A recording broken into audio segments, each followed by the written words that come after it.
दोस्तों, 2024 में 18 सितंबर से पितृपक्ष शुरू हो चुके हैं और यह अगले 2 अक्टूबर तक चलेंगे, यानी बुधवार को समाप्त हो जाएंगे और 3 अक्टूबर को गुरुवार के दिन शारदीय नवरात्र शुरू हो जाएंगे। दोस्तों, पितृपक्ष में मृत लोगों की तस्वीर या फोटो घर में रखना सही है या गलत? कुछ लोग करते हैं, मृत परिजनों की तस्वीरों के साथ गलतियां और पितृ हो जाते हैं नाराज, घर में गरीबी आ जाती है, घर कंगाल हो जाता है, पितरों का श्राप लग जाता है। पितृपक्ष के दौरान आप भी अपने मृत परिजनों के साथ, तस्वीरों के साथ यह गलती कभी मत करना। जाने पितृपक्ष में घर में मृत परिजनों की तस्वीर रखें या नहीं। दोस्तों, आपने हमेशा से ही अपने पितरों की फोटो अपने घर में लगी देखी होगी, और सिर्फ फोटो ही नहीं, कई लोग तो आपको ऐसे भी मिल जाएंगे जो उनसे जुड़ी छोटी छोटी चीजों को भी आज तक निशानी के तौर पर संभाले आए हैं। लेकिन क्या आपने कभी यह सोचा है कि आपका ऐसा किया जाना उनके लिए परेशानी का सबब बन सकता है? जी हां मित्रों, आज की इस वीडियो में हम जानेंगे कि क्या मृतक की तस्वीर घर में रखनी चाहिए या फिर नहीं। मित्रों, यदि यह प्रश्न उठाया जाए कि हमें अपने पितरों की फोटो घर में लगानी चाहिए या नहीं, तो हमें धार्मिक ग्रंथों और पुराणों में ऐसे बहुत से मतभेद मिलते हैं जो एक तरफ तो हमारे पितरों की फोटो घर में लगाए जाने को सही बताते हैं और साथ ही ऐसा नहीं करने की सलाह भी देते हैं। वास्तव में धार्मिक ग्रंथों के अनुसार ऐसा भी माना जाता है कि पितरों की फोटो घर में लगाया जाना इस बात पर निर्भर करता है कि अभी तक अपने पितरों के साथ आपका कैसा संबंध रहा है। उदाहरण के तौर पर, यदि वह मृत परिजन और कोई नहीं बल्कि आपके माता पिता हैं, तो निश्चित रूप से आपका उनसे संबंध अच्छा ही रहा होगा।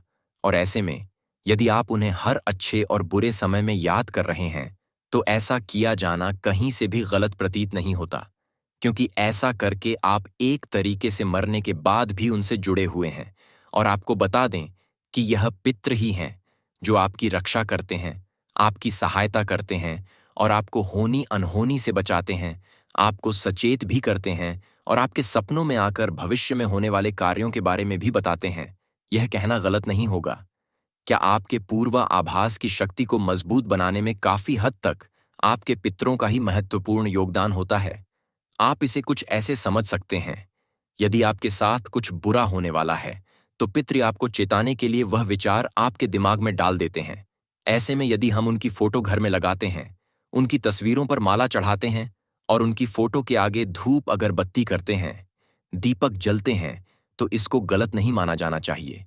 दोस्तों, साथ ही यदि आपके कोई पितृ ऐसे रहे हैं जिनके विचार और मार्गदर्शन आपके जीवन में बहुत महत्वपूर्ण भूमिका निभाते हो और आप अपने जीवन के उस मोड़ पर खड़े हो जहां चारों ओर परेशानियों ने आपको घेरा हो, ऐसे में आप उनके मार्गदर्शन को अपने जीवन में चाह सकते हैं। ऐसी स्थिति में उनको याद करना, उनसे यह प्रार्थना करना कि इस मुश्किल घड़ी में आपको वह सही मार्ग दिखाएं। ऐसा करने पर वह निश्चित रूप से आपके सपनों में आकर या उनके गुप्त तरीके से सहायता करना आपको उस परेशानी से निकालने का हल बताते हैं। लेकिन यदि आप उनसे यह प्रार्थना करने लगे कि आप हमारे जीवन में वापस लौट आए, तो ऐसा कहना मित्रों आपके लिए परेशानी खड़ी कर सकता है, क्योंकि जो पितृ होते हैं वह हमारे ऊपर हमेशा नजर रखते आए हैं। ऐसे में यदि आप उनसे यह मांग करने लगे कि वह आपके जीवन में सम्मिलित हो जाएं, तो उनका आपके जीवन में हस्तक्षेप किया जाना कुछ दुष्परिणाम भी लेकर आ सकता है, क्योंकि यह आवश्यक नहीं कि आपके सभी पितृ अच्छे प्रवृत्ति के ही हो। ऐसी स्थिति में उनका आवाहन करना भयंकर गलत साबित होता है, उपत्ति बढ़ जाती है। कुछ पितृ दुष्ट प्रवृत्ति के भी होते हैं। मरने के बाद भी उस मृत परिजन की प्रवृत्ति वैसे ही रहती है जैसा उसके जीवित होने पर थी, जो कि आपके जीवन में गलत प्रभाव डालते हैं। साथ ही समय समय पर कुछ चढ़ावे की मांग भी करते रहेंगे। इसके अलावा कुछ धर्म ग्रंथों का यह भी मानना है कि हमें अपने पितरों अर्थात मृत परिजनों की फोटो घर में नहीं रखनी चाहिए। ऐसा करने से हम उन्हें उनकी सद्गति से रोकते हैं। जब तक वह जीवित थे तब तक वह आपसे जुड़े हुए थे, लेकिन मृत्यु के पश्चात उनको याद करने से वो इस पृथ्वी के और यहाँ बनाए संबंधों से अपना मुंह तोड़ नहीं पाते। और ऐसा होने की स्थिति में जिस समय उन्हें अपनी मृत्यु के आगे के मार्ग के आगे बढ़ना चाहिए था, उस समय वह आपसे अपने मोह के कारण वहीं फंसे रह जाते हैं और उनके आगे का जो सफर शुरू होना था यह रुक जाता है।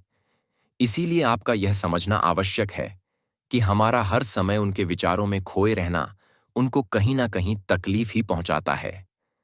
साथ ही मित्रों, इससे जुड़ी एक और विचारधारा यह भी चली आ रही है कि जो लोग यह दुनिया छोड़कर जाते हैं, उनकी आत्मा यही पृथ्वी पर विचरण करती रहती है, और जब तक उन्हें कोई नया शरीर नहीं मिल जाता, तब तक जब भी आप उन्हें याद करोगे तो उस मृत परिजन की आत्मा आपको जवाब देने की कोशिश अवश्य करेगी, परंतु उनके पास कोई शरीर तो होता नहीं है।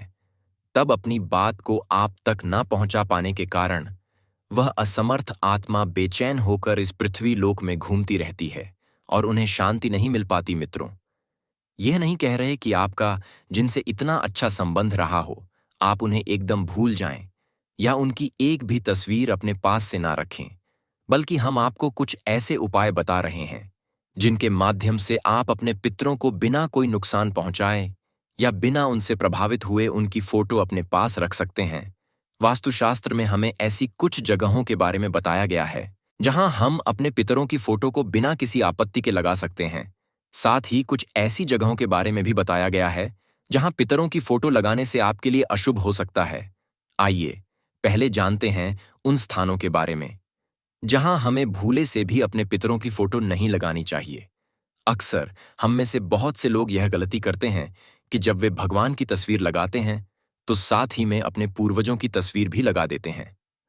हम यह समझ सकते हैं कि मृत सदस्य आपके लिए सम्मानित है और भगवान के ही समान आपके लिए पूजनीय होते हैं, परंतु वास्तु की माने तो भूल से भी हमें अपने पूर्वजों की तस्वीर घर के मंदिर में नहीं लगानी चाहिए।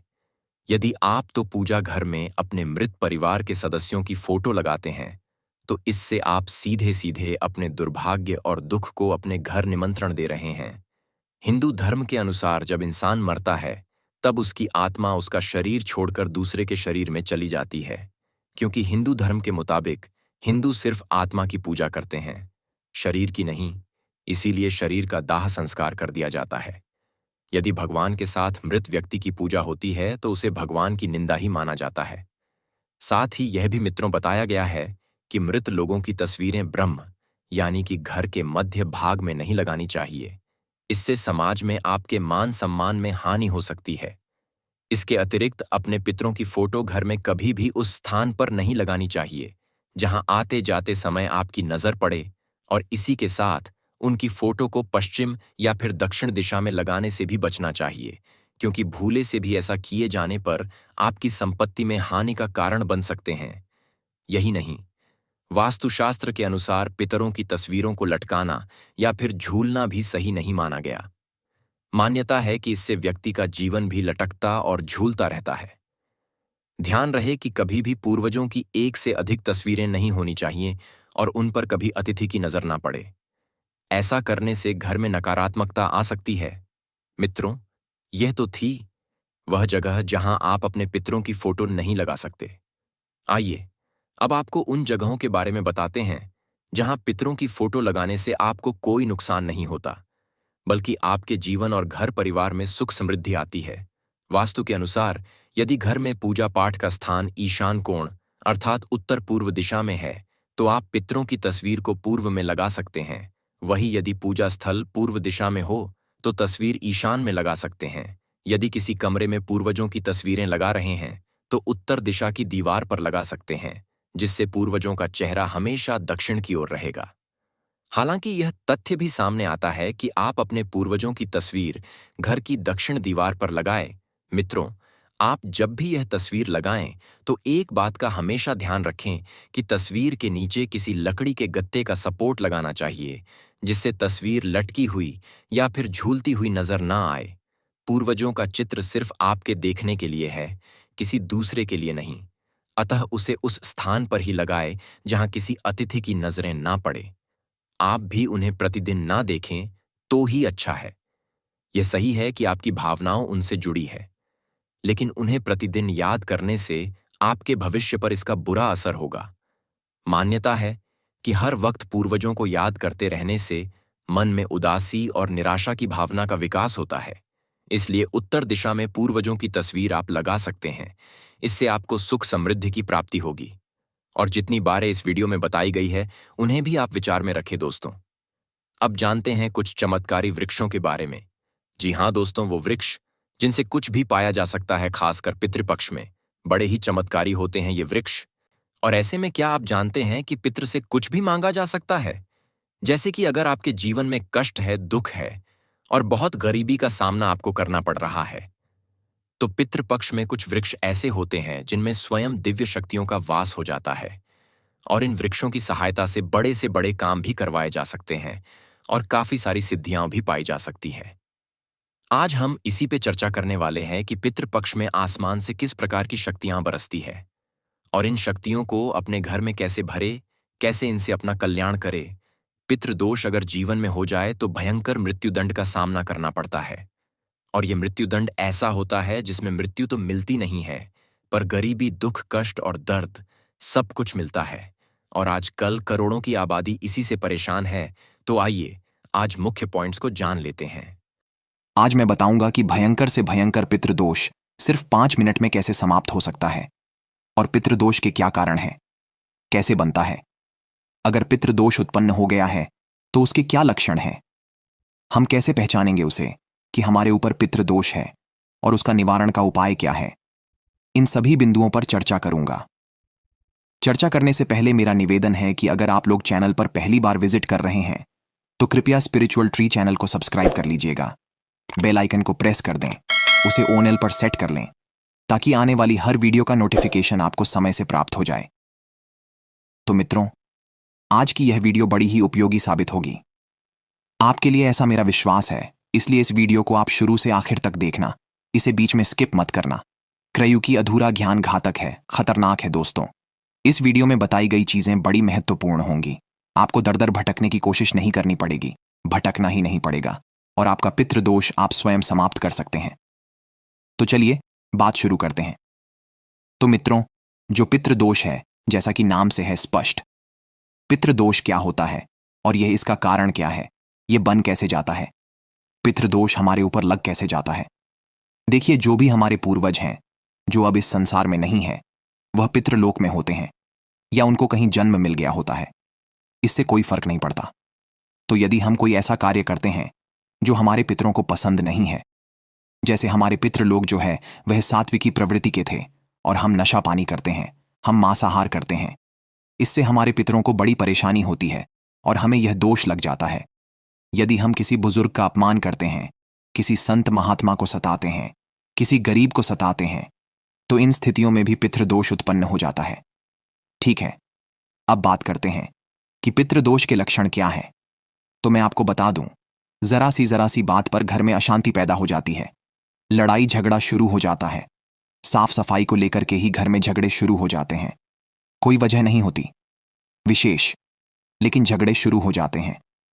घर में सुख है, पैसा भी आ रहा है, लेकिन फिर भी शांति नहीं है। कोई किसी सदस्य को शांति प्राप्त नहीं होती।